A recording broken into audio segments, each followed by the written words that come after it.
Hi, hi everyone. Today class we will discuss about the some of the memory-based questions asking in the morning second slot questions only. Okay na? So second slot లో అడిగిన కొన్ని memory-based questions discuss చేద్దామండి. ఓకేనా? Let's see the first question. First question చూడండి ఒకసారి. For which book did Arundhati Roy won the Booker Prize? So recent గా I mean అంటే 1997లో అరుంధతి రాయ్కి మ్యాన్ బుకర్ ప్రైజ్ రావడం జరిగింది. సో దాన్ని మనం బూకర్ ప్రైజ్ అని పిలుస్తామండి. ఎప్పుడు? సో 1997లో ఎవరికి బూకర్ ప్రైజ్ వచ్చింది. మరి ఈవిడికి బూకర్ ప్రైజ్ అనేది ఏ బుక్ రాసినందుకు వచ్చిందని అడుగుతున్నారు. సో ఆన్సర్ వచ్చేటప్పుడు ఏ బుక్ రాసినందుకు వచ్చిందండి answer? The god of small things అంటాం. For the writing the book of god of small thing. So the person has received the award that is Booker prize. ఓకేనా? సరే అరుంధతి రాయ్ రాసిన ఇంకొన్ని బుక్స్ కూడా ఇంతకుముందు క్లాస్లో మనం మాట్లాడాం. ఎందుకంటే ఈ క్వశ్చన్ ఆల్రెడీ రిపీట్ అయిందే. గాడ్ ఆఫ్ స్మాల్ థింగ్స్ అనేది ఇంతకుముందు కూడా ఒకసారి వచ్చిందండి. సో దాంతోపాటు ఆవిడ ద క్యాపిటలిజం. సో క్యాపిటలిజం అనే బుక్ను కూడా ఆవిడే రాశారు. ద ఎండ్ ఆఫ్ ఇమాజినేషన్ అనే బుక్ ఆవిడే రాశారు. ద సెడిషియస్ హెల్త్ అనే పుస్తకం కూడా అరుంధతి రాయడే రాయడమే జరిగిందండి. ఓకేనా? సో ద సెడిషియస్ హెల్త్ ఒకటి, క్యాపిటలిజం ఒకటి, and God of small things ఒకటి, అండ్ ఒక ద ఎండ్ ఆఫ్ ఇమాజినేషన్స్. ఇవి అరుంధతి రాయ్ రాసిన కొన్ని పుస్తకాలు. ఈ పుస్తకాలు మీకు లాస్ట్ క్లాస్ లో కూడా చెప్పాను. ఓకేనా? సరే సెకండ్ క్వశ్చన్, నెక్స్ట్ క్వశ్చన్ చూడండి. So what is the meaning of dot com? So dot com అనేది దేనికి రిలేటెడ్ అంటాం? సో ఇది మనం కంప్యూటర్లో యూఆర్ఎల్ టైప్ చేసినప్పుడు లాస్ట్లో మనం డాట్ కామ్ ఎంటర్ చేస్తుంటాం. కొన్నిటికి డాట్ కామ్ వస్తుంది, కొన్నిటికేమో డాట్ ఇన్ గురించి మాట్లాడతాం, కొన్నిటికి డాట్ ఓఆర్జీ వస్తుంది, అలాగే కొన్నిటికి డాట్ ఈడియు వస్తుంది, అండ్ ఇంకొన్నిటికి డాట్ నెట్ అని వస్తుంది, అండ్ అలాగే కొన్నిటికి dot mil. So dot mil అని వస్తుంది. ఓకేనా? ఇలా ఒక్కొక్క కొన్నిటికి ఐ మీన్ రకరకాల ఎక్స్టెన్షన్స్ వస్తూ ఉంటాయి అనమాట. సో వాటిని మనం డొమైన్స్ అని పిలుస్తూ ఉంటాం. చూడండి, మరి డాట్ కామ్ అంటే దేనికి రిప్రజెంటేషన్ అంటే dot com means you can say commercial అంటాం. డాట్ కామ్ దేనికి? కమర్షియల్కి రిప్రజెంటేషన్ అవుతుంది. ఓకేనా? మరి డాట్ ఇన్ అంటే దట్ ఈస్ ఇండియాని రిప్రజెంట్ చేస్తుంది. ఓఆర్జీ అంటే ఆర్గనైజేషన్స్ గురించి మాట్లాడతాం. ఈడీ అంటే ఎడ్యుకేషన్ ఇన్స్టిట్యూషన్స్కి అవుతుందండి. నెట్ అంటే నెట్వర్క్ ఆర్గనైజేషన్స్కి అవుతుంది. అలాగే ఎంఐఎల్ మిల్ అంటే మిలిటరీకి సంబంధించింది అవుతుంది. సో ఎంఐఎల్ అంటే మిలిటరీకి అవుతుంది. అండ్ అలాగే అండ్ అండ్ జిఓవి అంటే దట్ ఈస్ గవర్నమెంట్ ఆర్గనైజేషన్స్ ని జిఓవితో రిప్రజెంట్ చేస్తాం. ఇవి డొమైన్స్ లో మనం కొన్ని ఎక్స్టెన్షన్స్ వాడుతుంటాం కదా. సో అవన్నీ డొమైన్ కి ఎక్స్టెన్షన్స్ కిందకి మాట్లాడతాం అనమాట. సో ఇవన్నీ ఎగ్జామినేషన్స్ లో ఒక్కోసారి అడగడానికి ఛాన్సెస్ ఉన్నాయండి. చూసుకోండి ఒకసారి. ఇక్కడ అడిగిన క్వశ్చన్ ఏంటంటే డాట్ కామ్ దేనికి సంబంధించింది అని అడుగుతున్నారు. That is related for the commercial purpose అని చెప్తాం. ఓకేనా? కమర్షియల్ ఆర్గనైజేషన్స్ కి డాట్ కామ్ తో రిప్రజెంట్ చేస్తాం. ఎస్పెషల్లీ ఫర్ కమర్షియల్ బిజినెస్ అని కూడా చెప్పొచ్చు. ఓకేనా? సరే నెక్స్ట్ క్వశ్చన్ చూడండి ఒకసారి. Next question. And who is the father of milk? So father of milk అంటే is nothing but father of white revolution అని మీనింగ్ వస్తుందండి. మరి మిల్క్ కి దేనికి రిలేటెడ్ అవుతుంది అంటే we can say the answer should be white revolution. దేనికి సంబంధించింది? సో వైట్ రెవల్యూషన్ వచ్చేటప్పటికి మిల్క్ కి సంబంధించింది కాబట్టి so tell me who is the father of white revolution? So answer should be Verghese Kurien. So Verghese Kurien he's the founder of Amul products కూడా. So Amul product కి founder ఇతనేనండి. ఈ రోజు ఇండియా ప్రపంచం మొత్తం మీద మిల్క్ ప్రొడక్షన్ లో ఏ ప్లేస్ లో ఉంది అంటే that answer should be first place because of this person. So father of white revolution ఎవరు? We can say the answer should be Verghese Kurien పేరు చెప్తాం. అలాగే and who is the father of green revolution? So green revolution గురించి ఎవరిని మాట్లాడతామంటే answer should be we can say M S Swaminathan గారి గురించి మాట్లాడతాం. స్వామినాథన్ గారు దేనికి అవుతారంటే గ్రీన్ రెవల్యూషన్ కి ఫాదర్ గురించి మాట్లాడతాం. ఓకేనా? So white revolution is Varghese Kurien, అలాగే గ్రీన్ రెవల్యూషన్ దేనికి అవుతుందంటే ఎంఎస్ స్వామినాథన్. మరి then we can say blue revolution దేనికి అవుతుందండి అంటే we can say blue revolution is we can say Arun Krishna. Father of blue revolution Arun Krishna అనే person father of blue revolution అని మాట్లాడతాం. మరి and who is the yellow revolution? Yellow revolution కి father ఎవరు? Who is the father of yellow revolution? That is Sam Pitroda. Sam ప్రిటోడా. ఓకేనా? ఇప్పుడు చూడండి, blue revolution అంటే we can say that is aquatics, especially for the fish productions ఏదైతే ఉంటుందో అది blue కిందకి వస్తుంది. ఎల్లో అంటే ఏంటి? That is nothing but oil. Oil production అంటే ఎల్లో కిందకి మాట్లాడతాం అనమాట. ఓకేనా? సరే next one is Vishal Tiwari అనే person. So Vishal Tiwari red revolution కి who is the father of red revolution? Vishal Tiwari పేరు నుంచి మాట్లాడతాం. So Vishal Tiwari, so he's father of red revolution అంటామండి. అలాగే హీరాలాల్ చౌదరి అనే పర్సన్. హీరాలాల్ చౌదరి దేనికి అవుతారు? Who is the father of and he is brown revolution. So brown revolution who is the father of brown revolution? Hiralal Chaudhary. Hiralal Chaudhary అనే person brown revolution అవుతాయి. ఇవన్నీ కొన్ని రెవల్యూషన్స్ అండి, ఎగ్జామినేషన్స్ అడగడానికి స్కోప్ ఉండొచ్చు. ఇప్పుడు కానీ ఈ రోజు అడిగిన క్వశ్చన్ మీకు ఫాదర్ ఆఫ్ వైట్ రెవల్యూషన్ కదా. మేబీ ఫ్యూచర్ లో అడగొచ్చు అండి, who is the father of green revolution అనొచ్చు, father of blue revolution, father of yellow, father of red, father of brown. That is Arun Krishna blue revolution, Sam Pitroda yellow revolution, Vishal Tiwari red revolution, Hiralal Chaudhary brown revolution. ఓకేనా? మరి silver కి ఎవరండి అంటే ఇందిరాగాంధీ గురించి మాట్లాడతాం. Silver revolution the father is we can say father and Indira Gandhi గురించి మాట్లాడతాం.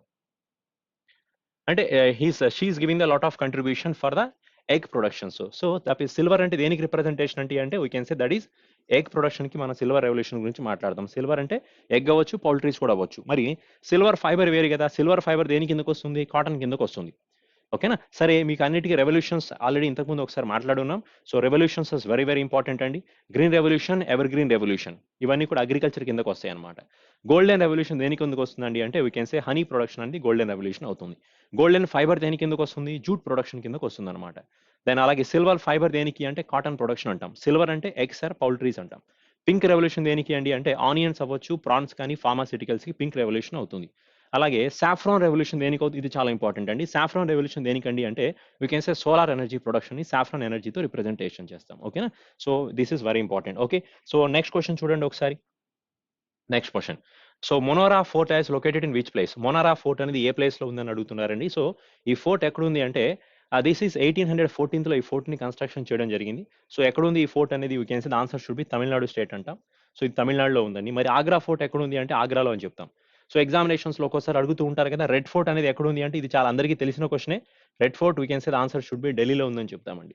ఇదే ఈ రెడ్ ఫోర్ట్ అనేది మన ఇండియా కరెన్సీ నోట్స్ లో ఏ కరెన్సీ నోట్ బ్యాక్ సైడ్ ఉంది అంటే ఏం చెప్తారు చెప్పండి. సో రెడ్ ఫోర్ట్ అనేది ఇండియన్ కరెన్సీ నోట్ లో ఏ కరెన్సీ నోట్ బ్యాక్ సైడ్ ఉంది అంటే నిన్న క్లాస్ లో చెప్పానండి. The answer should B 500 rupee currency note back side మనకి రెడ్ ఫోర్ట్ ఉందని చెప్తామన్నమాట. ఓకేనా. సరే, నెక్స్ట్ క్వశ్చన్ చూడండి. నెక్స్ట్ పాయింట్ చూద్దాం. So which state has mainly producing cotton? So cotton ని ఈ క్వశ్చన్ చూడండి, ఎగ్జామినేషన్స్ లో కాటన్ ప్రొడక్షన్ గురించి అడిగారు లేదా కాటన్ మిల్ ఇండస్ట్రీస్ గురించి అడిగారో చూద్దాం. సో ఎందుకంటే రెండు మాట్లాడతానండి. ఫర్ ఎగ్జాంపుల్ ఇండియాలో కాటన్ ఎక్కువగా ప్రొడ్యూస్ చేసే స్టేట్ ఏది అంటే the answer we can say that is Gujarat state అవుతుంది. సో ఓకేనా. సో ఏ రాష్ట్రం ప్రధానంగా పత్తిని ఉత్పత్తి చేస్తుందంటే ఆన్సర్ వచ్చి గుజరాత్ అవుతుంది. అదే మరి టెక్స్టైల్ మిల్స్ ఇండియాలో ఎక్కువగా ఉన్న రాష్ట్రం ఏది? టెక్స్టైల్స్ అంటాం. టెక్స్టైల్ మిల్స్ ఇండియాలో ఎక్కువగా ఉన్న రాష్ట్రం ఏది అంటే దానికి ఆన్సర్ తమిళనాడు అవుతుంది. సో ఓకేనా, తమిళనాడు. సో టెక్స్టైల్ ఇండస్ట్రీస్ ని అంటే మిల్స్ ఎక్కువగా ఉన్న రాష్ట్రం, టెక్స్టైల్ మిల్స్ ఎక్కువగా ఉన్న రాష్ట్రం అయితే తమిళనాడు అవుతుంది. మరి అలా కాకుండా అడిగిన క్వశ్చన్ వచ్చి కాటన్ ప్రొడ్యూసింగ్ ఇండియాలో ఏ స్టేట్లో ఎక్కువగా చేస్తారండి అంటే ఆన్సర్ వచ్చేటప్పటికి గుజరాత్ స్టేట్ అవుతుంది. సో ఇంతకుముందు మీకు కొన్ని ప్రొడక్షన్స్ గురించి మాట్లాడున్నాం. సో టీ ఎక్కువగా ఇండియాలో ఏ స్టేట్లో ప్రొడ్యూస్ చేస్తారండి అంటే అస్సాం గురించి చెప్పాను. కాఫీ అంటే కర్ణాటక స్టేట్ గురించి మాట్లాడాం. రైస్ ఎస్పెషల్‌గా ఎక్కడ మాట్లాడాం? So west Goda I mean west Bengal rice అవుతుంది. వీట్ వచ్చేటప్పటికి యూపీ స్టేట్ అంటాం. షుగర్ కేన్ కూడా ఎక్కువ ఇండియాలో ఎక్కడ ప్రొడ్యూస్ అవుతుందంటే యూపీనే అంటాం. అలాగే దెన్ నెక్స్ట్ వన్ సిల్క్ ఎక్కువగా ఎక్కడ ప్రొడ్యూస్ అవుతుందంటే కర్ణాటక స్టేట్ అని చెప్తాం. ఓకేనా. కాఫీ కూడా కర్ణాటక స్టేటే అవుతుందండి. ఓకే. పల్సెస్ ఇండియాలో ఎక్కువగా ప్రొడ్యూస్ అయ్యేది మధ్యప్రదేశ్ స్టేట్ అని చెప్తాం. ఓకే. సో జూట్ ఎక్కువగా ఇండియాలో ప్రొడ్యూస్ అయ్యేది వెస్ట్ బెంగాల్ అని చెప్తామనమాట. ఇలా కొన్ని ప్రొడక్షన్స్ ఆల్రెడీ ఇంతకుముందు క్లాస్‌లో చెప్పుకున్నాం. సరే, ఈసారి అడిగిన క్వెషన్ కాటన్ ఎక్కువగా ఎక్కడంటే ఆన్సర్ వచ్చేటప్పటికి గుజరాత్ స్టేట్ అవుతుంది. గ్రౌండ్ నట్స్ కూడా గుజరాత్‌లోనే ఎక్కువ ప్రొడ్యూస్ అవుతాయండి. ఓకే. సరే, నెక్స్ట్ క్వెషన్ చూడండి. So which state of India has the largest producer of bauxite? So ఇండియాలో ఏ రాష్ట్రం ఎక్కువగా బాక్సైట్‌ని ఎక్కువగా ప్రొడ్యూస్ చేస్తుందంటే ఆన్సర్ వచ్చేటప్పటికి ఒడిస్సా అవుతుంది. సో ఒడిస్సా స్టేట్‌లో బాక్సైట్ ఒకటే కాదండి, మాంగనీస్ కూడా ఎక్కువగా ఇక్కడే ప్రొడ్యూస్ చేస్తారు. మాంగనీస్ ఒకటి. ఓకేనా. మాంగనీస్ అలాగే ఐరన్, క్రోమైట్. సో క్రోమైట్ ఇవన్నీ కూడా. సో ఐరన్ ఒకటి, క్రోమైట్ ఒకటి, మాంగనీస్. ఐరన్, క్రోమైట్, మాంగనీస్ ఇవన్నీ ఎక్కువగా ఎక్కడ ప్రొడ్యూస్ అవుతాయంటే సో దిస్ ఈస్ క్రోమైట్ అండి. క్రోమైట్ అంటాం. సో ఇవన్నీ ఎక్కువగా ఎక్కడ ప్రొడ్యూస్ చేస్తారండి? ఆన్సర్ వచ్చేటప్పుడు Gujarat state sorry Odisha state అవుతుందన్నమాట. అలాగే లెడ్ ఒకటి, జింక్ ఒకటి, lead, zinc and another one is gypsum. So ఇవన్నీ ఎక్కువగా ఎక్కడ ప్రొడ్యూస్ చేస్తారండి అంటే we can say the answer should be Rajasthan state అని చెప్తాం. సో ఇంతకుముందు క్లాస్‌లో ఒకసారి ఎగ్జామ్‌లో మిమ్మల్ని గోల్డ్ ఇండియాలో ఎక్కువగా ఏ స్టేట్‌లో ప్రొడ్యూస్ చేస్తారండి అంటే ఆన్సర్ వచ్చేటప్పటికి కర్ణాటక స్టేట్ అవుతుందండి. ఇండియాలో డైమండ్స్ ఎక్కువగా ఎక్కడ ప్రొడ్యూస్ చేస్తారండి అంటే we can say the answer should B diamonds ఎక్కడ? ఇండియాలో డైమండ్స్ అనేది మధ్యప్రదేశ్ స్టేట్‌లో ఎక్కువగా ప్రొడ్యూస్ అవుతూ ఉంటాయి. మైకా అలాగే మైకా ఒకటి, దెన్ దాంతో పాటు లైమ్ స్టోన్ ఇవి ఇండియాలో ఏ స్టేట్‌లో ఎక్కువగా ప్రొడ్యూస్ అవుతూ ఉంటాయి? Lime stone. సో ఈ 2 ఇండియాలో ఎక్కువగా ఆంధ్రప్రదేశ్ స్టేట్‌లో ప్రొడ్యూస్ అవుతాయి అని చెప్తాం. లైమ్ స్టోన్ ఎక్కువగా ప్రొడ్యూస్ అయ్యేది ఎక్కడ అంటే ఆన్సర్ వచ్చేటప్పటికి ఆంధ్రప్రదేశ్ స్టేట్ అవుతుందన్నమాట. ఓకేనా. సో ఇవి కొన్ని క్వెషన్స్ అండి. మేబీ ఎగ్జామినేషన్స్‌లో రావచ్చు. సో ఎగ్జామినేషన్స్‌లో అడగొచ్చండి. ఇండియాలో జిప్సమ్‌ని ఎక్కువగా ఏ స్టేట్‌లో ప్రొడ్యూస్ చేస్తారంటే ఆన్సర్ వచ్చి రాజస్థాన్ స్టేట్ అవుతుంది. లెడ్ కూడా రాజస్థాన్ స్టేటే అవుతుందన్నమాట. జింక్ కూడా రాజస్థాన్ స్టేట్‌లోనే ఎక్కువగా ప్రొడ్యూస్ అవుతుందని చెప్తాం. ఓకే. సరే, నెక్స్ట్ క్వెషన్ చూడండి. So what is the name of the instrument measuring the growth of plants? ఓకేనా. సో మొక్కల పెరుగుదలను కొలిచే పరికరం పేరు ఏంటి అని అడుగుతున్నారు. సో మరి చెట్లని కొలవడం కోసం వాటి యొక్క ఎత్తుని కొలవడం కోసం వాడే పరికరం ఏంటి అంటే ఇక్కడ జనరల్‌గా 2 పరికరాలు ఉన్నాయండి. ఒకటి క్రెస్కోగ్రాఫ్ అంటాం. సో ఈ క్రెస్కోగ్రాఫ్ అనేది మొక్క అనేది ఎంత హైట్ ఉందని చెప్పొచ్చనమాట. సో ఎంత వరకు మొక్క యొక్క ఎత్తుని మనం క్రెస్కోగ్రాఫ్‌తో కొలవచ్చనమాట. మరి నెక్స్ట్ వన్ ఏంటంటే యాక్సోనోమీటర్ అంటాం. సో ఇక్కడ యాక్సోనో అండ్ మీటర్. సో యాక్సోనో అంటే మీనింగ్ ఏంటంటే టు గ్రో అంటే ఉందండి, టు గ్రో. మీటర్ అంటే వీ కెన్ సే మెజర్మెంట్ చేసే వాటిని మనం జనరల్ గా మీటర్ తో కొలుస్తాం అనమాట. సో ఓకేనా, to grow the measurement of a plant. To grow the measurement of the plant అంటే ఇప్పుడు ఒక చెట్టుని ఎంత ఎత్తుందో కొలిచేది మనం క్రిస్కోగ్రాఫ్ తో కొలుస్తుంటాం. ఏ టైంలో మొక్క ఎంత పెరుగుతుంది అనేది యాక్సినోమీటర్ గురించి మాట్లాడతాం. అర్థమైంది రెండింటికి తేడా అనేది. సో చెట్టు ఎంత వరకు పెరిగింది అనేది కొలిచేది క్రిస్కోగ్రాఫ్ అవుతుంది. ఏ టైంలో చెట్టు అనేది ఎంతవరకు, ఏ సీజన్ లో చెట్టు ఎలా పెరుగుతుంది అనేది మాట్లాడేది ఏది అంటే యాక్సినోమీటర్ గురించి మాట్లాడతాం అనమాట. సో జమీన్ జగదీష్ చంద్రబోస్ అనే పర్సన్ క్రెస్కోమీటర్ ని కనిపెట్టారని చెప్తాం. సో క్రెస్కోగ్రాఫ్ అంటాం కదా, క్రెస్కోగ్రాఫ్ ని ఐడెంటిఫై చేసిన పర్సన్ పేరు ఏంటండి అంటే జగదీష్ చంద్రబోస్ అని చెప్తాం అనమాట. ఓకేనా. సో ఇది గ్రాఫ్, ఇది మీటర్ అవుతుంది. సో ఇది మెజర్మెంట్ చేస్తాం, ఇది గ్రాఫ్ అంటే వేరియేషన్స్ అవుతుంది అనమాట. సో అంటే ఎలా పెరుగుతుంది అనేది గ్రాఫ్ లో మాట్లాడుతూ ఉంటాం. సో ఓకేనా, ఏ టైంలో ఎంత పెరిగింది అనేది మీటర్లో గురించి పరికరంలో మెజర్ చేస్తూ ఉంటాం అనమాట. ఓకేనా. సో ఆన్సర్స్ లో ఫస్ట్ ప్రయారిటీ క్రెస్కోగ్రాఫ్ కి ఇవ్వండి. ఇఫ్ ఇన్ కేస్ ఆప్షన్స్ లో క్రెస్కోగ్రాఫ్ లేకపోతే then we have to go for auxanometer అవుతుంది అనమాట. రెండు కరెక్ట్ ఆన్సర్స్ అవుతాయండి. సో మనం ఆప్షన్స్ ని బట్టి ఈ క్వశ్చన్ కి ఆన్సర్ చేయాల్సి వస్తుంది. ఫస్ట్ ప్రయారిటీ క్రెస్కోగ్రాఫ్ కి ఇస్తామండి. ఓకేనా. తర్వాత యాక్సినోమీటర్ కి చెప్పాలి. Then Saubhagya scheme has come under which ministry? Saubhagya scheme అనేది 2017లో లాంచ్ చేశారు. సో 2017లో ఈ ప్రోగ్రామ్ ని సహజ బిజిలీ యోజన అని కూడా పిలుస్తారు. ప్రధానమంత్రి సహజ హర్ ఘర్ బిజిలీ అంటాం. అంటే ప్రతి ఇంటికి కూడా విద్యుత్ కనెక్షన్ అని ఇవ్వాలనేది ఈ ప్రోగ్రామ్ యొక్క మెయిన్ ఇంటెన్షన్ అనమాట. ఇప్పుడు స్టార్ట్ అయింది 2017లో ఈ ప్రోగ్రామ్ ని సెప్టెంబర్ మంత్ లో స్టార్ట్ చేయడం జరిగింది. సో ఇండియాలో ఉన్న ప్రతి ఇంటికి కూడా కంప్లీట్ గా ఎలక్ట్రిసిటీ ప్రొవైడ్ చేయాలి, ఫ్రీ ఆఫ్ కాస్ట్. ఇండియాలో ప్రతి ఇంటికి కూడా ఎలక్ట్రిసిటీ కనెక్షన్స్ ని ప్రొవైడ్ చేయాలనేది ఈ ప్రోగ్రామ్ యొక్క మెయిన్ ఇంటెన్షన్ అని చెప్తాం. ఓకేనా. అంటే completely give the electricity connections to all the house holds in India. Okay. మరి ఈ ప్రోగ్రామ్ ఏ మినిస్ట్రీ కిందకు వస్తుందండి అంటే this is come under the ministry of power అంటాం. సో విద్యుత్ మంత్రిత్వ శాఖ గురించి వస్తుందండి. దెన్ కరెంట్లీ రాజ్ కుమార్ అనే person currently acting as ministry of power. ఓకేనా. సో ఈ స్కీమ్ అనేది దేని గురించి అంటే especially for providing the electric facility to all the house holds in India. Especially rural అవ్వచ్చు, అలాగే అర్బన్ ఏరియాస్ లో ప్రతి ఇంటికి ఎలక్ట్రిసిటీ కనెక్షన్స్ ఇవ్వాలనేది దీని మెయిన్ ఇంటెన్షన్స్. ఇది ఎప్పుడు స్టార్ట్ చేశారని చెప్పాను? 2017లో స్టార్ట్ చేశారని చెప్పానండి. ఓకేనా. దెన్ నెక్స్ట్ పాయింట్ చూడండి. So the famous novel untouchable is written by. So ఈ నావెల్ 1935లో రాసిన పుస్తకం అని చెప్పొచ్చండి. మరి ఈ నావెల్ ని రాసిన పర్సన్ ఎవరండి అని అంటే we can say the answer అంటే ఇండిపెండెన్స్ కి ముందే రాశారు. ఈ పుస్తకాన్ని రాసిన పర్సన్ పేరు ముల్క్ రాజ్ ఆనంద్ అని చెప్తాం. సో ముల్క్ రాజ్ ఆనంద్ అనే పర్సన్ 1935లో ఈ పుస్తకాన్ని రాయడం జరిగింది. ఓకేనా. ద ఇండియా హోమ్ రూల్ అనే బుక్ ని ఎవరు రాశారు? India home rule. So India home rule అనే పుస్తకాన్ని ఎవరు రాశారండి అంటే we can say the answer. దీనికి ఆన్సర్ వచ్చేటప్పటికి మహాత్మా గాంధీ గారు అవుతారండి. సో గాంధీ గారు ఈ పుస్తకాన్ని రాయడం జరిగింది. పుస్తకం పేరేంటి? ఇండియా హోమ్ రూల్ అనే బుక్ ని రాసింది మహాత్మా గాంధీ గారు అని చెప్తాం. అలాగే then India won struggle. India India wins struggle. So ఈ బుక్ ని రాసింది ఎవరంటే వీ కెన్ సే అప్పట్లో ఆయన పేరు Abul Kalam Azad. So Abul Kalam Azad has written this type of a book only. So Abul Kalam Azad discovery of India అనే బుక్ ని జవహర్లాల్ నెహ్రూ గారు రాయడం జరిగింది. ఓకేనా. ద ఇండియా విన్స్ స్ట్రగుల్ అనే పుస్తకాన్ని అబుల్ కలాం ఆజాద్ గారు రాశారు. ది ఇండియన్ హోమ్ రూల్ అనే బుక్ ని మహాత్మా గాంధీ గారు రాయడం జరిగింది. ఓకేనా. సరే next one is we can say next one more point EC. So who was the governor general of Bengal at 1793? So 1793 టైంలో బెంగాల్కి గవర్నర్ జనరల్ కింద ఎవరు ఉన్నారని అడుగుతున్నారండి. సో ఆన్సర్ లార్డ్ కార్న్వాలిస్ అనే పర్సన్ ఉండడం జరిగింది. సో లార్డ్ కార్న్వాలిస్ 1785 నుంచి 1793 వరకు ఉన్నారనమాట. సో ఆల్మోస్ట్ ఒక 8 years పాటు ఇతను వర్క్ చేశారు. ఇతని టైంలోనే జమీందారీ సిస్టమ్ ని ఇంట్రొడ్యూస్ చేయడం జరిగింది. అండ్ అలాగే civil service, father of civil services అని కూడా ఈ పర్సన్ పిలుస్తారు. ఎందుకంటే ఇతని టైంలోనే సివిల్ సర్వీసెస్ గురించి ఇండియాలో మాట్లాడడం జరిగింది. డిఎస్పీ పోస్ట్ ని ఫస్ట్ ఇంట్రొడ్యూస్ చేసిన పర్సన్ ఇతనేనండి. ఇతని టైంలోనే జమీందారీ సిస్టమ్ ని కూడా ఇండియాలో ఇంట్రొడ్యూస్ చేయడం జరిగింది. సో ఇతను ఎప్పటి నుంచి ఎప్పటి వరకు ఉన్నారు? 1785 నుంచి 1793 వరకు ఉన్నారు. సో ఇతని తర్వాత జాన్ షోర్ అనే పర్సన్ గవర్నర్ జనరల్ కింద అపాయింట్ అవ్వడం జరిగింది. సో ఇతను ఏమని పిలవచ్చు అంటే he's a founder of zamindari system అని చెప్తాం. అంటే ఈ పర్సన్ జాన్ షోర్ అనే పర్సన్ ఇతను లార్డ్ కార్న్వాలిస్ ఉన్నప్పుడే అతని కంట్రోల్లో వర్క్ చేసే పర్సన్ అనమాట. అతని దగ్గర వర్క్ చేసే ఉన్న పర్సన్ జమీందారీ సిస్టమ్ గురించి ప్రపోజల్ ఇచ్చింది అతనేనండి. సో ఆయన ఇచ్చిన ప్రపోజల్ ని ఇంప్లిమెంటేషన్ చేసిన పర్సన్ అంటే లార్డ్ కార్న్వాలిస్ అంటాం. ఇతని టెన్యూర్ అయిపోయిన తర్వాత 1793లో జాన్ షోర్ అనే పర్సన్ గవర్నర్ జనరల్ కింద అపాయింట్ చేయడం జరిగింది. 1793 నుంచి 1798 వరకు వర్క్ చేశారనమాట. సో కాబట్టి జమీందారీ సిస్టమ్ ఇంట్రొడ్యూస్ చేసిన గవర్నర్ జనరల్ ఎవరని ఎగ్జామ్ లో క్వశ్చన్ అడిగితే లార్డ్ కార్న్వాలిస్ అని చెప్పాలి. మరి ఫౌండర్ ఆఫ్ జమీందారీ సిస్టమ్ అంటే జాన్ షోర్ పర్సన్ చెప్పాల్సి వస్తుందన్నమాట. ఓకే. సరే సివిల్ సర్వీసెస్ అనేది ఏ గవర్నర్ జనరల్ ఇంట్రొడ్యూస్ చేశారండి అని అడిగితే ఆన్సర్ ఒకటి కూడా లార్డ్ కార్న్వాలిస్ పేరే మాట్లాడతాం అనమాట. సరే నెక్స్ట్ క్వశ్చన్ చూద్దాం. నెక్స్ట్ పాయింట్ ఏంటంటే the governor of the state appointment by which article of Indian constitution. So ఇప్పుడు చెప్పండి. సో ఇండియన్ కాన్స్టిట్యూషన్లో ఏ ఆర్టికల్ అనేది గవర్నర్ యొక్క అపాయింట్మెంట్ గురించి మాట్లాడుతుంది అంటే ఆన్సర్ వచ్చేటప్పుడు ఆర్టికల్ 155.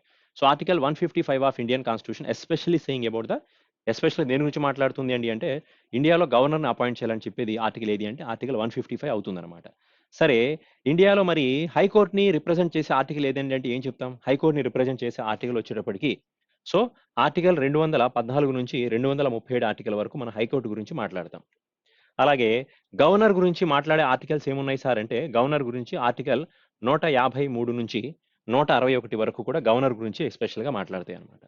గవర్నర్ గురించి మాట్లాడతాయి. అలాగే అడ్వకేట్ జనరల్ గురించి అడ్వకేట్ జనరల్ గురించి మాట్లాడే ఆర్టికల్ ఏముంది? దీనికి ఆర్టికల్ వచ్చేటప్పటికి 165 ఆర్టికల్ అనేది అడ్వకేట్ జనరల్ గురించి మాట్లాడుతుందని చెప్తాం. మరి council of ministers, state council of minister గురించి మాట్లాడే ఆర్టికల్ ఏదండి అంటే కౌన్సిల్ ఆఫ్ మినిస్టర్స్. దీని గురించి మాట్లాడే ఆర్టికల్ వచ్చేటప్పటికి 163 ఆర్టికల్ అనేది కౌన్సిల్ ఆఫ్ మినిస్టర్స్ గురించి మాట్లాడతాం. మరి లెజిస్లేటివ్ కౌన్సిల్ గురించి మాట్లాడే ఆర్టికల్ ఏది అంటే 169 అవుతుంది. లెజిస్లేటివ్ అసెంబ్లీ గురించి మాట్లాడే ఆర్టికల్ 170 అవుతుందన్నమాట. సో ఇలా ఇవి కొన్ని ఆర్టికల్స్ అండి. ఎగ్జామ్‌లో చాలా ఎక్కువగా అడగడానికి స్కోప్ ఉంది. ఇవంతా కూడా మనం పార్ట్ 6 ఆఫ్ ఇండియన్ కాన్స్టిట్యూషన్. ఆ ఇండియన్ కాన్స్టిట్యూషన్‌లో పార్ట్ 6లో మాట్లాడుకుంటాం అనమాట. ఓకేనా? సరే నెక్స్ట్ క్వెషన్ చూద్దాం. నెక్స్ట్ పాయింట్ చూడండి. And which is the latest nuclear power plant in India. యాక్చువల్‌గా ఇండియాలో న్యూక్లియర్ పవర్ ప్లాంట్‌లు ఒక 7 పవర్ ప్లాంట్‌లు ఉన్నాయి. సో దాంట్లో ఫస్ట్ న్యూక్లియర్ పవర్ ప్లాంట్ ఏదంటే తారాపూర్ అటామిక్ పవర్ ప్లాంట్ అంటాం. మరి లార్జెస్ట్ న్యూక్లియర్ పవర్ ప్లాంట్ ఏదంటే కుడంకులం న్యూక్లియర్ పవర్ ప్లాంట్. ఇది తమిళనాడు స్టేట్‌లో ఉంది. So largest nuclear power plant ఏది? తారాపూర్ పవర్ ప్లాంట్ కదా! సారీ. ఇది ఫస్ట్ న్యూక్లియర్ పవర్ ప్లాంట్ అండి. ఏది? Tarapur atomic power plant. ఎప్పుడు? ఇది ఎక్కడుంది అంటే మహారాష్ట్ర స్టేట్‌లో ఉందంట. మరి బిగ్గెస్ట్ పవర్ ప్లాంట్ అదే లార్జెస్ట్ పవర్ ప్లాంట్ ఏదంటే న్యూక్లియర్ పవర్ ప్లాంట్ ఆల్రెడీ ఇప్పుడే చెప్పాను కుడంకులం. ఇది తమిళనాడు స్టేట్‌లో ఉంది. ఇప్పుడు అడిగిన క్వెషన్ ఏంటంటే రీసెంట్‌గా అంటే 2020లో ఒక ఆల్రెడీ ఈ పవర్ ప్లాంట్ ఉందండి. దాంట్లో కొత్తగా ఒక రియాక్టర్‌ని ఓపెన్ చేశారు. సో అది ఇండైజినియస్ టెక్నాలజీ రియాక్టర్ అని చెప్పొచ్చు. అంటే ఇండియన్ టెక్నాలజీతో స్టార్ట్ చేసిన రియాక్టర్ అంట. సో మేబీ క్వెషన్ ఇదే అడిగారేమో ఒకసారి చూసుకోండి. బట్ ఎగ్జామినేషన్స్‌లో మెమరీ బేస్డ్ పేపర్ కాబట్టి దాన్ని బట్టి సో ఈ క్వెషన్ చూసిన వెంటనే అనిపించిందనమాట. ఇది మేబీ ఇండియన్ టెక్నాలజీతో బిల్డ్ చేసిన పవర్ ప్లాంట్ అని ఈ క్వెషన్ డిజైన్ చేశామనమాట. ఓకేనా? మేబీ ఈ క్వెషన్ అడిగారో లేదో ఎగ్జాక్ట్‌గా తెలీదండి. బట్ ఒకసారి మీరు క్లాస్ వెరిఫై చేసుకోండి. సో చూడండి. So which is the latest nuclear power plant was build in India. అంటే లేటెస్ట్ న్యూక్లియర్ రియాక్టర్‌ని ఇండియాలో ఎక్కడ బిల్డ్ చేశారని క్వెషన్ అడుగుతున్నాం. సో ఆన్సర్ వచ్చేటప్పటికి that is Kakrapar atomic power plant అంటామండి. సో ఈ కాకరపర్ అటామిక్ పవర్ ప్లాంట్ ఎక్కడ ఉందంటే we can say the answer should be Gujarat state అని చెప్తాం. ఇది కాకరపర్ అటామిక్ పవర్ ప్లాంట్ ఎక్కడ ఉందంటే ఏ రాష్ట్రంలో ఉంది? గుజరాత్ స్టేట్‌లో అంటాం. ఇది ఎప్పుడో కట్టారు. ఎప్పుడో కన్‌స్ట్రక్షన్ ఉందండి. బట్ ఇప్పుడు స్టార్ట్ అయింది ఏంటంటే కొత్తగా ఏ కంట్రీ యొక్క సపోర్టు లేకుండా ఒక ఓన్ ఇండియన్ టెక్నాలజీతో దీంట్లో ఒక రియాక్టర్‌ని ఓపెన్ చేశారు. అది ఎక్కడ అండి అంటే అది కూడా కాకరపర్ అటామిక్ పవర్ ప్లాంట్‌లోనే. మేబీ క్వెషన్ దానికి రిలేటెడ్ అడుగుంటారని ఈ క్వెషన్ ఫ్రేమ్ చేశామండి. ఓకేనా? చూసుకోండి ఒకసారి. Okay clear? నెక్స్ట్ క్వెషన్ చూద్దాం. నెక్స్ట్ పాయింట్ చూడండి. Kajri folk dance. Kajri folk dance అనేది ఏ రాష్ట్రానికి చెందిందని చెప్తున్నారండి. సో ఇది ఒక జానపద ఆహ్, జానపద డాన్స్ అని చెప్తామండి. నృత్యం అంటాం. సో జానపద నృత్యం కదా! ఏ రాష్ట్రానికి చెందిందంటే కజ్రీ అనే డాన్స్ వచ్చి ఉత్తరప్రదేశ్ స్టేట్ అని చెప్తాం. ఇదే ఉత్తరప్రదేశ్‌లో ఇంతకుముందు మీకు కొన్ని డాన్సులు చెప్పాను. నౌటంకి డాన్స్ ఒకటి, నౌటంకి. ఇది ఎగ్జామ్‌లో అడిగాడండి మిమ్మల్ని. సో నౌటంకి డాన్స్ అనేది ఇంతకుముందు మీరు రాసిన పేపర్ స్లాట్‌లో క్వెషన్ వచ్చింది. ఇది ఉత్తరప్రదేశ్ స్టేట్‌లోనే. అలాగే రాసలీలా అనే ఒక డాన్స్ కూడా రాసలీలా. రాసలీల అనే ఒక ఫేమస్ డాన్స్ కూడా ఉంది. ఇది కూడా ఉత్తరప్రదేశ్ స్టేట్‌లోనే చేసే ఒక జానపద నృత్యం అని చెప్తామండి. సరే దాంతో పాటు ఇంకొన్ని మాట్లాడదాం. గైర్ అనే డాన్స్ ఎక్కువగా ఏ స్టేట్‌లో చేస్తారండి అంటే గైర్ అనే డాన్స్ రాజస్థాన్ స్టేట్ అంటాం. అలాగే ఘోమార్ అనే డాన్స్ కూడా రాజస్థాన్ స్టేటేనండి. ఘోమార్. ఇది కూడా రాజస్థాన్ స్టేట్‌లో చేసే డాన్సే. చారీ అనే డాన్స్ కూడా ఎక్కువగా ఎక్కడ చేస్తామండి అంటే ఇది కూడా రాజస్థాన్ స్టేట్‌లోనే అండి. కల్బేలి అనే డాన్స్ కూడా Kalbelia. Kalbelia this is also one of the folk dance belongs to Rajasthan స్టేటే అని చెప్తాం. మరి రౌఫ్ నచా అనే డాన్స్ ఎక్కడ ఎక్కువ చేస్తారు? రౌఫ్ నచా. సో రౌఫ్ నచా అనే ఒక క్లాసిక్ ఇది ఒక ఫోక్ డాన్స్ అండి. ఇది ఛత్తీస్‌గఢ్ స్టేట్‌లో చేస్తామంట. రౌఫ్ నచా అంటాం. మరి రౌఫ్ అనే డాన్స్ కూడా సెపరేట్‌గా ఉంది. రౌఫ్ ఆర్ఓయూఎఫ్ రౌఫ్ డాన్స్ కూడా ఉంది. Rouf Nacha. Rouf dance is belongs to Kashmir. ఎస్పెషల్‌గా జమ్మూలో చేస్తామండి. జమ్మూ కాశ్మీర్ అంటాం. రౌఫ్ డాన్స్ అంటాం. ఇది రౌఫ్ నచా అవుతుంది. అలాగే తప్పెట గుళ్ళు అనే డాన్స్ ఎక్కడ చేస్తారు? తప్పెట గుళ్ళు. తప్పెట గుళ్ళు అనే డాన్స్ ఇది ఎక్కువగా ఆంధ్రప్రదేశ్ స్టేట్‌లో ఎక్కువగా ఆంధ్రాలో చేయడం జరుగుతుంది. అలాగే ధింసా డాన్స్ ఎక్కువగా ఎక్కడ చేస్తారు? ధింసా. సో ధింసా డాన్స్ అనేది ఇది ఒడిస్సా స్టేట్‌లో ఎక్కువగా ఫేమస్‌గా చేసే డాన్స్. ఒడిస్సా స్టేట్‌లో చేస్తారు. ధింసా అంటాం. దాండియా డాన్స్ ఇంతకుముందు మీకు తెలిసిందే కదండీ! చాలా సినిమాల్లో కూడా చూసాం ఈ సాంగ్ గురించి దాండియా. సో, దాండియా అనే మీద పాట కూడా ఉంది కదా! దాండియా డాన్స్. ఇది గుజరాత్ స్టేట్‌లో చేస్తారు. గుజరాత్. ఓకేనా? సో, అలాగే డొల్లు కుణిత అనే డాన్స్ కర్ణాటక, యక్షగాన అనే డాన్స్ కూడా కర్ణాటక స్టేట్‌లోనే చేస్తాం. లావణి డాన్స్ ఈ ఎగ్జామ్‌లో అడిగాడు మిమ్మల్ని మొన్న ఎప్పుడో. లావణి డాన్స్ ఎక్కువగా ఎక్కడ చేస్తారండి? ఇది మహారాష్ట్ర స్టేట్‌లో చేసే ఫోక్ డాన్స్ అవుతుంది. అలాగే the next one is Dindi అనే ఒక ఫోక్ డాన్స్ కూడా ఉంది. Dindi. So, Dindi folk dance is also doing in Maharashtra state. Gobbi అనే డాన్స్ ఎక్కడ చేస్తారండి గొబ్బి? సో, గొబ్బి డాన్స్ అనేది ఎక్కువగా ఏపీ స్టేట్‌లో చేయడం జరుగుతుంది. గొబ్బి డాన్స్ ఎక్కువగా. వీరనాట్యం అనే డాన్స్ కూడా. వీరనాట్యం కూడా ఏపీలోనే చేస్తాం. వీరనాట్యం. వీరనాట్యం. ఇది కూడా ఏపీలోనే చేస్తామనమాట. అలాగే కోలాటం డాన్స్‌ని ఏపీలో చేస్తారు. అలాగే తెలంగాణ స్టేట్‌లో కూడా జరుగుతూ ఉంటుందండి. ఓకే. సో, ఇవి కొన్ని ఫోక్ డాన్సెస్ అని చెప్తామనమాట. దెన్ నెక్స్ట్ క్వెషన్ చూడండి ఒకసారి. నెక్స్ట్ పాయింట్ ఏంటంటే and who is the author of the book 'wealth of nation'. So, 'wealth of nation' అనే బుక్‌ని ఎవరు రాశారు? సో, యాక్చువల్‌గా 'వెల్త్ ఆఫ్ నేషన్' అనే పుస్తకాన్ని ఎవరు రాశారంటే we can say that is Adam Smith అనే చెప్తాం. అంటే Adam Smith is the father of economics అని కూడా చెప్తాం కదా! ఆడమ్ స్మిత్ అని ఎవరు పిలుస్తాం? ఫాదర్ ఆఫ్ ఎకనామిక్స్ ఎవరంటే ఆడమ్ స్మిత్ అనే చెప్తాం. సో, ఆయన రాసిన పుస్తకం ఆ బుక్ నుంచే ఇతను ఈ 'వెల్త్ ఆఫ్ నేషన్' అనే పుస్తకం నుంచి ఇతను ఎకనామిక్స్‌కి డెఫినిషన్ కూడా డిఫైన్ చేయడం జరిగిందని చెప్తాం. ఓకేనా? 'వెల్త్ ఆఫ్ నేషన్' బుక్‌ని ఎవరు రాశారండి అంటే ఆడమ్ స్మిత్ గురించి మాట్లాడతాం అన్నమాట. మరి ఈ మార్నింగ్ స్లాట్‌లోనో ఎప్పుడో మిమ్మల్ని ఒక క్వెషన్ అడిగినట్టున్నారండి. Who is the father of micro economics గురించి అడిగి ఉంటారు. సో, మైక్రో ఎకనామిక్స్‌కి ఫాదర్ ఎవరంటే ఆల్ఫ్రెడ్ మార్షల్ గురించి చెప్తాం. ఆల్ఫ్రెడ్ మార్షల్ ఎవరవుతారంటే మైక్రో ఎకనామిక్స్ గురించి మాట్లాడతాం అన్నమాట. ఓకేనా? మరి ఇతను టోటల్ ఎకనామిక్స్‌కి ఫాదర్ ఎవరండి అంటే we can say the answer should be Adam Smith గురించి మాట్లాడతాం. ఓకేనా? దెన్ మరి who is the father of macro economics గురించి ఎవరని చెప్తారు? మాక్రో ఎకనామిక్స్ అడిగితే the person name Maynard John Maynard Keynes. John Maynard Keynes అనే పర్సన్‌ని John Maynard Keynes. This person is considered as a father of micro economics అంటాం. Micro ఎకనామిక్స్‌కి Alfred Marshall అని చెప్పాం కదా! దెన్ నెక్స్ట్ క్వెషన్ చూడండి. Next point. And who demanded the Pakistan. So, పాకిస్తాన్‌ని separate కావాలి అంటే ఇండియా, పాకిస్తాన్ ఇంతకుముందు ఇండియాకి బైఫర్కేషన్ అవ్వకముందు 2 దేశాలు కలిసే ఉన్నాయి కదా! సో, మన ఇండియాలో ఇండిపెండెన్స్ కోసం ఫైట్ చేస్తున్న ఫ్రీడమ్ ఫైటర్ చాలా మంది ఉన్నారు. ఎస్పెషల్‌గా మహాత్మా గాంధీ గారిని ఫాదర్ ఆఫ్ నేషన్ అని పిలుస్తాం. సో, మనకి మహాత్మా గాంధీ గారు ఎలాగో పాకిస్తాన్‌ని డివైడ్ చేయడంలో ఆ పర్సన్ అంతా ఎక్కువగా డిమాండ్ చేయడం జరిగిందనమాట. సో, ఆ పర్సన్ ఎవరండి అంటే మహమ్మద్ అలీ జిన్నా పేరు చెప్తాం. సో, మహమ్మద్ అలీ జిన్నా ఒక పార్టీకి ఫౌండర్ కూడా అని చెప్పొచ్చు. అతని పార్టీ ఏదంటే ముస్లిం లీగ్ పార్టీ అని చెప్తాం. సో, అతను పాకిస్తాన్‌ని సెపరేట్ కంట్రీ కావాలని చెప్పి డిమాండ్ చేసిన పర్సన్ అని చెప్తామండి. మన ఇండియాలో అయితే చాలా మంది ఫ్రీడమ్ ఫైటర్స్ ఉన్నారు. వన్ ఆఫ్ ద ఎక్కువగా మనం మాట్లాడేది ఫ్రీడమ్ ఫైటర్స్‌లో ఫాదర్ ఆఫ్ నేషన్ అని ఎవరికి టైటిల్ ఇచ్చారండి అంటే మహాత్మా గాంధీ అని చెప్తాం. అంటే మన గాంధీ గారు ఎలాగో వాళ్ళ ఆ దేశానికి సో, మహమ్మద్ అలీ జిన్నా గురించి మాట్లాడతారనమాట. సో, ఇతను ఫాదర్ ఆఫ్ అని కాదు. సో, దిస్ పర్సన్‌ని ఎక్కువగా ఏమని పిలుస్తారంటే he is the demanding Pakistan అంటాం. మన ఇండియన్ కరెన్సీ నోట్ మీద మహాత్మా గాంధీ గారి బొమ్మ ఉన్నట్టు ఆ దేశంలో రిలీజ్ అయ్యే కరెన్సీ నోట్ మీద మహమ్మద్ అలీ జిన్నా బొమ్మ ఉంటుందన్నమాట. ఓకేనా? సరే నెక్స్ట్ క్వెషన్ చూడండి. Next point. And which steel plant was established in Chhattisgarh with the collaboration with Russia. So, Russia కొలాబరేషన్‌తో రీసెంట్‌గా కాదండి. ఆల్మోస్ట్ చాలా సంవత్సరాల క్రితమే ఈ స్టీల్ ప్లాంట్‌ని స్టార్ట్ చేయడం జరిగింది. ఆల్మోస్ట్ సెకండ్ 5 ఇయర్ ప్లాన్ టైమ్‌లో అన్నమాట. అంటే 1956 నుంచి 1961 మధ్యలో.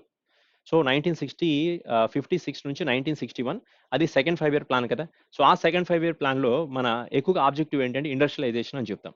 సో, మరి then prime minister of India ఆ టైంలో జవహర్లాల్ నెహ్రూ గారు ఉన్నారని తెలిసిందే గదా!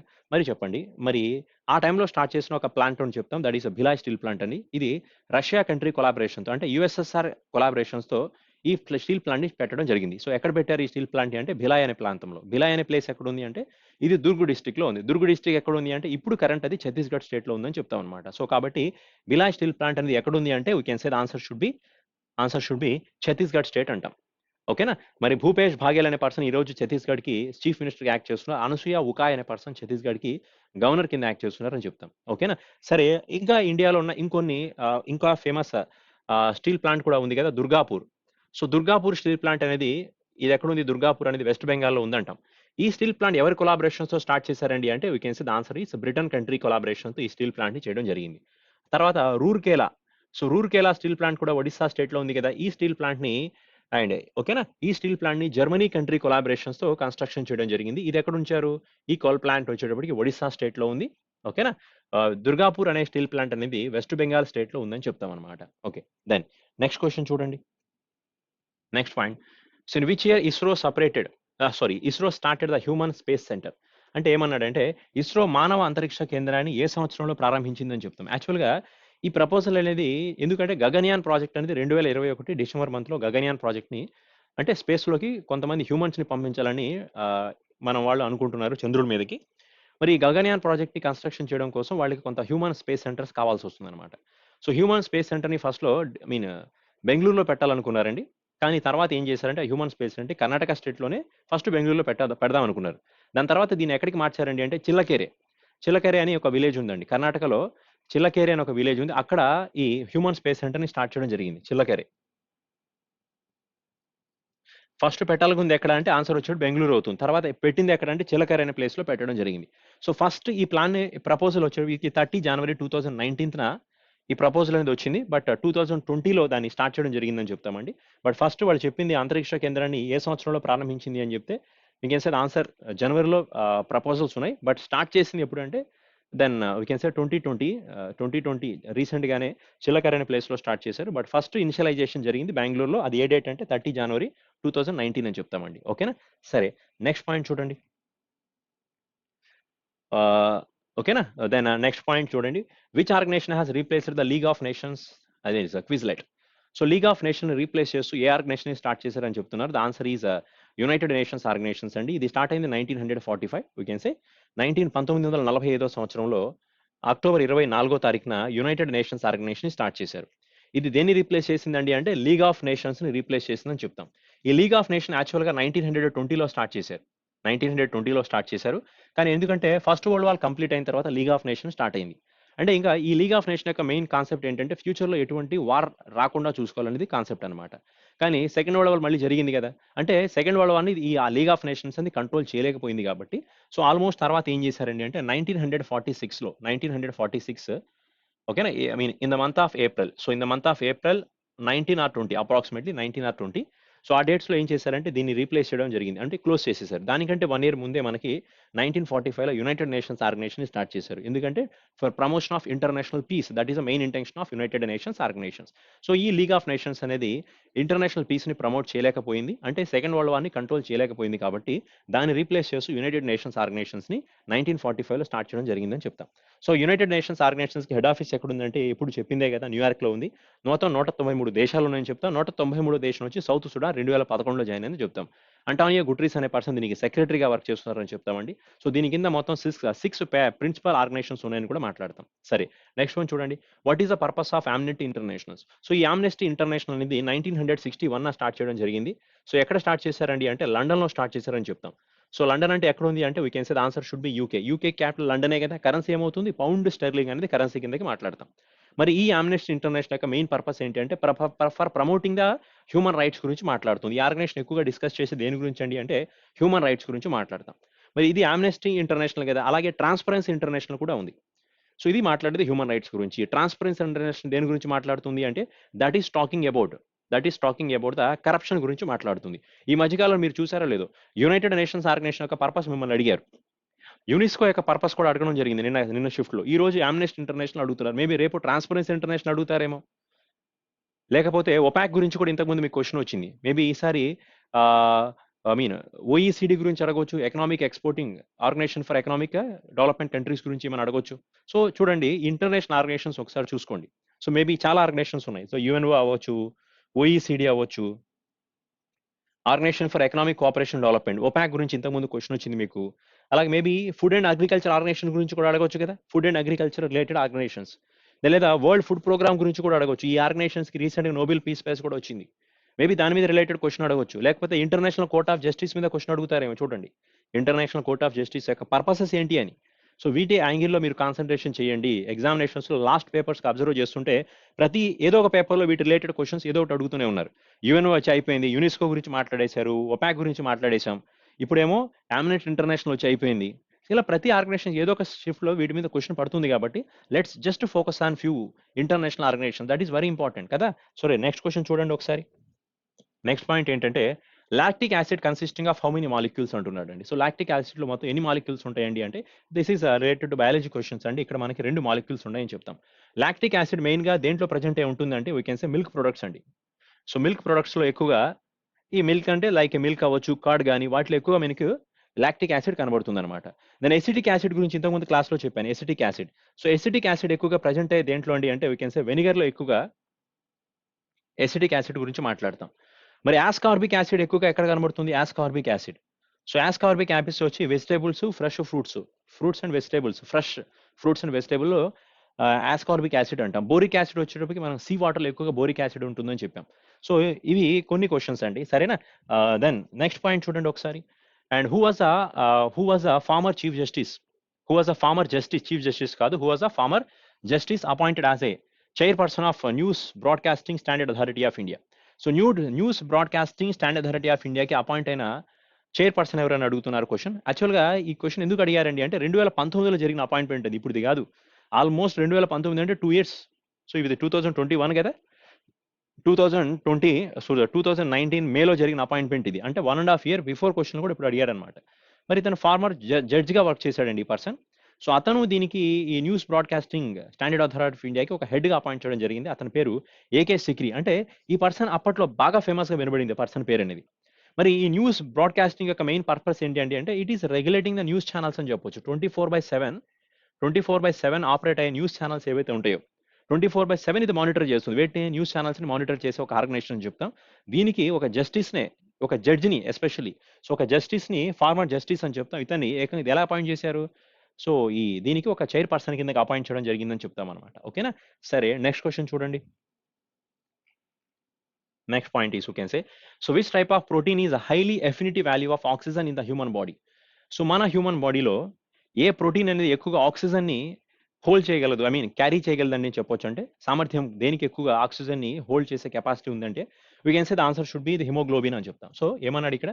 So which type of protein high affinity value of సామర్థ్యం, ఓకేనా, high affinity value of oxygen in the human body. So we can say answer వచ్చేటప్పుడు హిమోగ్లోబిన్ అవుతుంది. అంటే హిమోగ్లోబిన్ కి ఎక్కువగా ఆక్సిజన్ ని హోల్డ్ చేసే, ఆక్సిజన్ ని క్యారీ చేసే లేదా ఆక్సిజన్ ని ఉంచగలిగిన కెపాసిటీ ఉందని చెప్తాం అనమాట. కానీ యాక్చువల్గా హిమోగ్లోబిన్ అనేది ఆక్సిజన్ ఎక్కువగా క్యారీ చేస్తుందని చెప్తాం. ఓకేనా? సరే నెక్స్ట్ వన్. ఇప్పుడు ఆక్సిజన్ అండ్ కార్బన్ డైఆక్సైడ్ లో ఎక్కువ, ఓకేనా, దేన్ని హోల్డ్ చేయగలదండి అంటే we can say the answer carbon dioxide అవుతుంది. బట్ ఆక్సిజన్ అనేది ఎక్కువగా then it is giving support అంటాం. సో మనం బాడీలో ఇన్హేల్ చేసేటప్పుడు అయినా సో ఎక్కువగా మనం ఆక్సిజన్ యూస్ చేస్తూ ఉంటాం కదా. సో తర్వాత కార్బన్ డైఆక్సైడ్ అండ్ ఆక్సిజన్ ఎక్కువ హోల్డ్ చేయగలదు, బట్ కానీ ఆక్సిజన్కి ఎక్కువ ప్రయారిటీ ఉంటుందని చెప్తాం. ఓకే, సరే దెన్ ఆన్సర్ చూడండి ఏమన్నారు. సో మానవ శరీరంలో ఆక్సిజన్ ఎక్కువ అనుబంధ ప్రోటీన్ ఏది అంటాం? ఏ ప్రోటీన్ ఎక్కువగా ఆక్సిజన్ ని హోల్డ్ చేయగలదండి అంటే we can say the answer should be haemoglobin అని చెప్తాం. ఓకేనా? సరే నెక్స్ట్ క్వశ్చన్ చూడండి. సో ఎక్స్పాండ్ జిఏటిటి యొక్క ఫుల్ ఫామ్ ఏంటి అని అడుగుతున్నారండి. What is the full form of GATT? That is general agreement on tariffs and trade. General agreement on tariffs and trade అంటాం. దిస్ ఇస్ ఇది ఈ రోజు మార్నింగ్ స్లాట్ లో అడిగిన క్వశ్చన్ కదా, I mean sorry afternoon slot లో GATT full form అడిగారు. General agreement on tariffs and trade అని చెప్తాం. సరే ఇంకో క్వశ్చన్ ఏంటంటే, one more question is, you can say, so కొన్ని ఎకనామీ రిలేటెడ్ ఫుల్ ఫామ్ చూద్దామండి. What is the full form of GDP? Gross domestic product. So what is the full form of GNP? Gross national product. So what is the full form of NNP? Net national product అని చెప్తాం. And what is the full form of GVA? Gross sorry GST అండి. So what is the full form of GST అంటే we can say goods and service tax అంటాం. Goods and service tax అంటాం. And what is the full form of C దాని FDA full form ఏంటి అంటే we can say foreign direct investments అని చెప్తాం. Foreign direct investments అనేది FDA full form అవుతుంది. So what is the full form of ECB? దాని external commercial borrowings అంటాం. External commercial borrowings. So అలాగే కొన్ని బ్యాంకింగ్ ఫుల్ ఫామ్స్ మాట్లాడితే what is the full form of NEFT?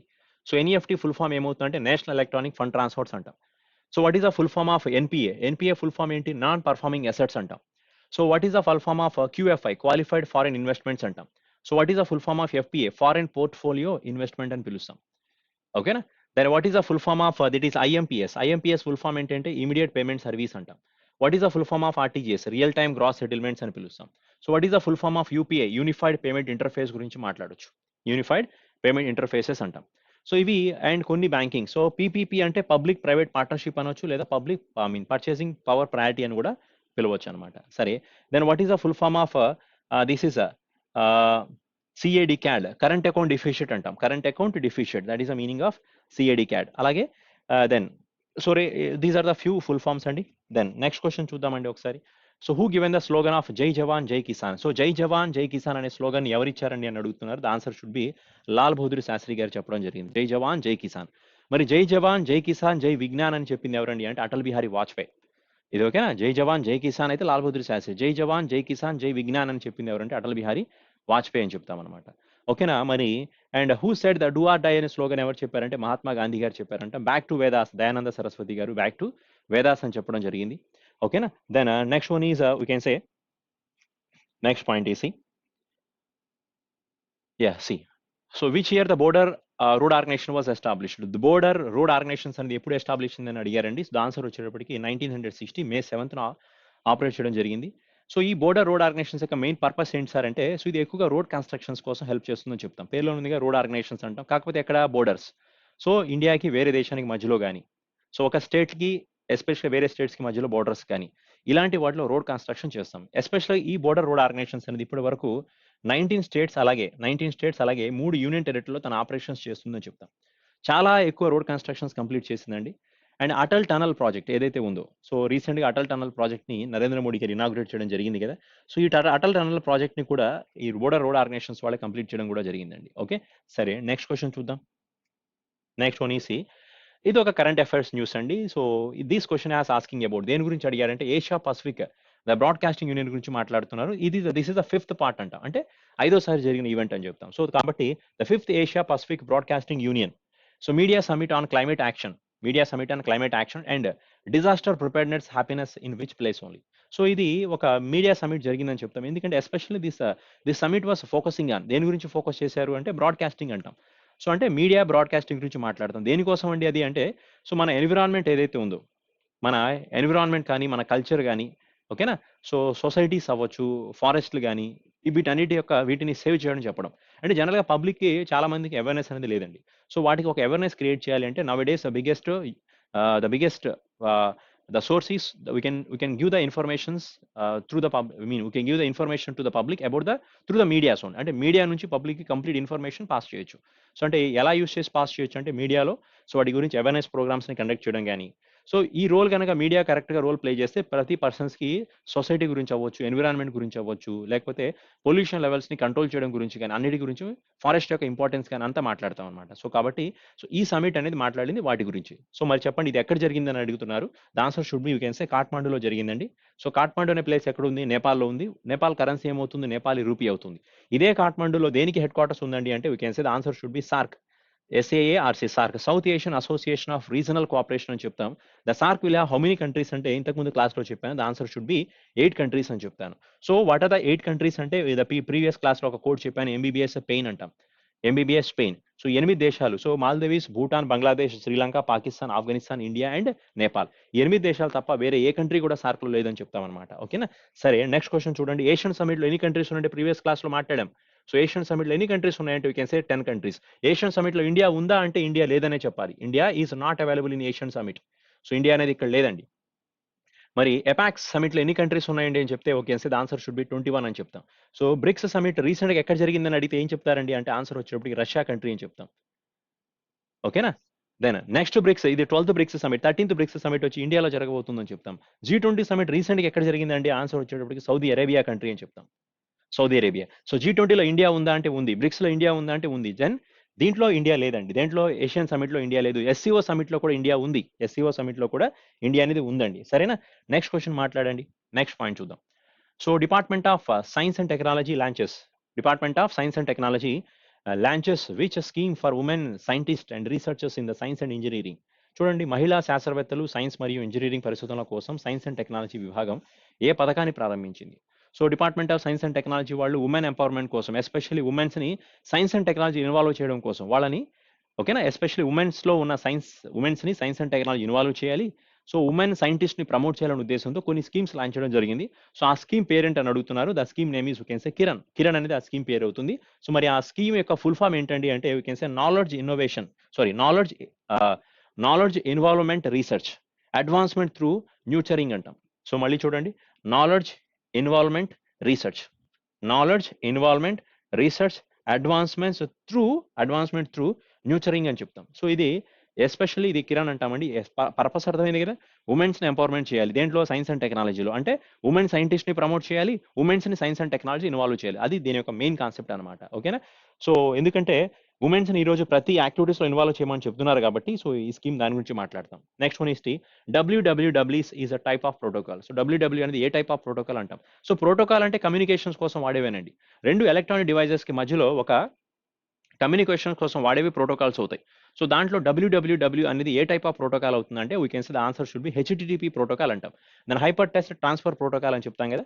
So ఇంతకుముందు క్లాస్‌లో మీకు చాలా ప్రోటోకాల్స్ గురించి చాలా ఫుల్ ఫార్మ్స్ గురించి మాట్లాడాం. ఇప్పుడు ఈ క్లాస్‌లో వీడు ఎప్పుడుగా ప్రోటోకాల్స్ అడిగాడు కాబట్టి we can see the few protocols కొన్ని కమ్యూనికేషన్ ప్రోటోకాల్స్ గురించి మాట్లాడతాం. సో హెచ్‌టిటిపి అనేది హైపర్ టెక్స్ట్ ట్రాన్స్‌పోర్ట్ ప్రోటోకాల్ అంటాం కదా! అలాగే the TCP is also there. Transport control protocol అంటాం. Transmission control protocol. యూడీపీ అంటే యూజర్ డేటాగ్రామ్ ప్రోటోకాల్ అంటాం. అలాగే పీపీపీ అంటే పాయింట్ టు పాయింట్ ప్రోటోకాల్ అంటాం. Point to point protocol. Then DSL అంటే ఫుల్ ఫామ్ ఏంటి? డిఎస్ఎల్ డిజిటల్ సబ్స్క్రైబర్ లైన్ అంటాం. Digital subscriber line. So ఐపీవీ4 అంటే ఐపీవీ4 ఇంటర్నెట్ ప్రోటోకాల్ వర్షన్ 4. అలాగే ఐపీవీ6 అంటే ఇంటర్నెట్ ప్రోటోకాల్ వర్షన్ 6 అని చెప్తాం. ఇంటర్నెట్ ప్రోటోకాల్ వర్షన్ 6 అంటాం. సో ఇలా కొన్ని మనకి చాలా ప్రోటోకాల్స్‌ని యూజ్ చేస్తూ ఉంటాం కాబట్టి, సో ఈ ప్రోటోకాల్స్ అనేది ఎగ్జామినేషన్స్‌లో అడగడానికి స్కోప్ ఉంటాయండి. సో చూడండి transport control protocol that is public transmission control protocol public point to point protocol user data protocol digital subscriber line అంటాం. ఇంటర్నెట్ ప్రోటోకాల్ వర్షన్ 4 అంటాం. అలాగే ఇంటర్నెట్ ప్రోటోకాల్ వర్షన్ 6 అని చెప్తాం. ఓకేనా? These are the few protocols అండి. ఇవి ఎక్కువగా మన కమ్యూనికేషన్స్‌లో వాడే ప్రోటోకాల్స్ అనే చెప్తాం. Then next point is you can say next point is so who became the first Indian women to be elected as a fellow of royal society in 2019. ఈ royal society fellow of royal society అవార్డ్స్‌ని ఏ country వాళ్ళు ఇస్తారండి అంటే we can say the answer should be we can say that is లండన్‌లో present చేస్తారు. That is UK country. United Kingdom వాళ్ళు royal society of awards ఇవ్వడం జరుగుతుంది. ఇది 2019లో ఇచ్చారు. మన ఇండియా నుంచి ఒకే ఒక్క ఫీమేల్ పర్సన్స్‌కి ఈ సొసైటీ అవార్డ్ రావడం జరిగింది. And what is her name అంటే her name is you can say her name is that is Gagandeep Kang. Gagandeep Kang అనే పర్సన్‌కి రావడం జరిగింది. She is a female person. Actually she is belongs to medicine field అని చెప్పాలండి. సో ఆ టైంలో rota virus vaccinations, malaria virus వ్యాక్సినేషన్‌లో తను కూడా ఇన్వాల్వ్ అయ్యి ఉన్నారు. So that's way this mainly for the medicine or health related field అని చెప్పాలి. సో తనకి రాయల్ సొసైటీ ఆఫ్ ఫెలోషిప్ అవార్డ్‌ని యునైటెడ్ కింగ్డమ్ గవర్నమెంట్ వాళ్ళు ప్రెజెంట్ చేయడం జరిగింది. And she is a Indian person and she is a Indian female person అని చెప్తాము. Okay, let's see the next bit చూడండి. So what is the process of seed sprouting అని అడుగుతున్నారు. విత్తనం మొలకెత్తే ప్రక్రియ ఏమిటి అని అడుగుతున్నారండి. సో విత్తనం మొలకెత్తే ప్రక్రియని ఏమని పిలుస్తారంటే దాని పేరు జెర్మినైజేషన్ అని పిలుస్తాం. సో అంటే దీన్ని తెలుగులో అంకురోత్పత్తి అని పిలుస్తామండి. ఓకే. సో అంటే ఒక విత్తనంలో నుంచి మొక్క ఏ విధంగా వస్తుందనేది దాన్ని ఏమని పిలుస్తామంటే జెర్మినేషన్ ప్రాసెస్ అని కన్సిడర్ చేయాల్సి వస్తుంది. ఎందుకంటే ఒక ఫ్లవర్‌లో ఉండే మెయిల్ అండ్ ఫీమేల్ ఆర్గాన్స్ 2 కలిస్తేనే ఈ విత్తనం నుంచి మొక్క మొలవడం జరుగుతుందండి. సో మెయిల్‌లో ఎక్కువగా మనం పోలార్ గ్రెయిన్స్ ఉండడం జరుగుతుంది. పోలార్ గ్రెయిన్స్ అని ఓవంతో కలవడం వల్ల సో ఫైనల్‌గా ఈ విత్తనంలో నుంచి మొక్క ఫార్మేషన్ జరుగుతుందని చెప్తాం. అంటే దీంట్లో 2 సెల్స్ రావాల్సొస్తుంది. ఒకటి మెయిల్ సెల్, రెండోది ఫీమేల్ అంటాం. సో మెయిల్‌లో నుంచి పోలార్ గ్రెయిన్స్‌ని ఎక్కువగా యూజ్ చేస్తారు. పోలార్ గ్రెయిన్స్ మెయిల్ సెల్స్‌లో ఉంటాయండి పోలార్ గ్రెయిన్స్. అలాగే ఫీమేల్‌లో నుంచి ఓవమ్స్. సో ఈ 2 ఉండడం వల్ల మనకి ఆల్‌మోస్ట్ ఈ టైప్ ఆఫ్ ప్లాంటేషన్ అనే ప్రక్రియ జరుగుతుందని చెప్తామండి. ఓకేనా? సరే, నెక్స్ట్ క్వెషన్ చూడండి. నెక్స్ట్ పాయింట్ ఏంటంటే which generation of computers are using vacuum tubes? Vacuum tubes ఎక్కువగా యూజ్ చేసే కంప్యూటర్ ఏది అని అడుగుతున్నారండి. ఇది ఫస్ట్ జనరేషన్ కంప్యూటర్స్ అండి. ఫస్ట్ జనరేషన్ కంప్యూటర్స్‌లో ఎక్కువగా ఏం వాడేవాళ్ళు అంటే వాక్యూమ్ ట్యూబ్స్ ఎక్కువగా వాడేవాళ్ళు. సెకండ్ జనరేషన్ కంప్యూటర్‌లో ట్రాన్సిస్టర్స్‌ని ఎక్కువగా వాడేవాళ్ళు. థర్డ్ జనరేషన్ ఆఫ్ కంప్యూటర్స్‌లో ఇంటిగ్రేటెడ్ సర్క్యూట్స్‌ని వాడేవాళ్ళు. Then fourth generation of computers microprocessors ఎక్కువ. ఇప్పుడు మనం ఫిఫ్త్ జనరేషన్ వాడుతున్నాం కాబట్టి ఫిఫ్త్ జనరేషన్స్‌లో ఆర్టిఫిషియల్ ఇంటెలిజెన్స్ అంటాం. సో ఓకేనా? ఇది ఫస్ట్ జనరేషన్ కాబట్టి వాక్యూమ్ ట్యూబ్. సెకండ్ జనరేషన్‌లో ఏమన్నానండి? ట్రాన్సిస్టర్స్ అని చెప్తున్నాను. ట్రాన్సిస్టర్స్. మరి థర్డ్ జనరేషన్స్‌లో ఎక్కువగా వాడేది ఏంటంటే ఇంటిగ్రేటెడ్ సర్క్యూట్స్ అంటాం. ఐసీస్. ఫోర్త్ జనరేషన్‌లో మైక్రో ప్రాసెసర్. ఎంపీ అంటే micro processor. Fifth generation use చేసేవి ఆర్టిఫిషియల్ ఇంటెలిజెన్స్ గురించి మాట్లాడతాం అన్నమాట. ఓకేనా? So today for last question చూడండి. లాస్ట్ క్వెషన్ ఏమన్నాడంటే what is the movement that influenced the people by being against non violence movement only. అంటే non అహింస నాన్ వయలెన్స్ అహింసా ఉద్యమానికి వ్యతిరేకంగా ఉండడం ద్వారా ప్రజలను ప్రభావితం చేసిన ఉద్యమం ఏమిటి అంటున్నారు. అంటే అహింసా ఉద్యమానికి వ్యతిరేకంగా ఉండడం వలన అహింసా ఉద్యమం ఏదైతే జరుగుతుందో దానికి ఎగైనెస్ట్‌గా ఉండడం వల్ల ప్రజలను బాగా ఉత్తేజపరిచిన ఉద్యమం పేరు ఏంటి అని అడుగుతున్నారండి. ద ఆన్సర్ వచ్చేటప్పటికి క్విట్ ఇండియా మూవ్‌మెంట్ అంటాం. జనరల్‌గా మన ఇండియాలో జరిగిన చాలా మూవ్‌మెంట్స్ మహాత్మా గాంధీ గారు చేసిన చాలా మూవ్‌మెంట్ వరకు అవి అహింసా మూవ్‌మెంట్‌లేనండి. అంటే ఎక్కువగా they are nonviolence movements ఎక్కువగా చేయడం జరిగింది. కానీ క్విట్ ఇండియా మూవ్‌మెంట్‌లో అహింసకి బదులు హింస కొంత స్టార్ట్ అయిందని చెప్పొచ్చు. ఎందుకంటే ఆ టైంలో మహాత్మా గాంధీ గారిని ఆగా ఖాన్ ప్యాలెస్‌లో అరెస్ట్ చేయడం జరిగింది. ఈ మూవ్‌మెంట్‌లోనే మహాత్మా గాంధీ గారు డూ ఆర్ డై అని చెప్పడం కూడా జరిగింది. 1942లో ఆగస్టు 8వ తారీఖున క్విట్ ఇండియా మూవ్‌మెంట్ జరిగిందని చెప్తాం. సో కాబట్టి ఈ మూవ్‌మెంట్‌లో మహాత్మా గాంధీ గారు అరెస్ట్ అవ్వడం వల్ల సో నాన్ వయలెన్స్ కాస్త వయలెన్స్ కిందకి మారిందని చెప్పొచ్చనమాట. సో ఈ మూవ్‌మెంట్ ఎప్పుడు జరిగిందండి అంటే 1942లో ఆగస్టు 8వ తారీఖున జరిగిందని చెప్పొచ్చనమాట. ఓకేనా?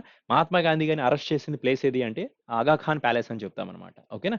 మరి మహాత్మా గాంధీ గారు చెప్పిన స్లోగన్ పేరేంటి? డూ ఆర్ డై అని చెప్తాం. సో ఇది టుడే సెషన్ అండి. మళ్ళీ రేపు సెషన్‌లో ఇంకొన్ని రేపటి సెకండ్ షిఫ్ట్‌లో జరిగిన క్వెషన్స్ మళ్ళీ ఎక్స్‌ప్లెయిన్ చేద్దాం. ఓకేనా? Thank you very much. Good night.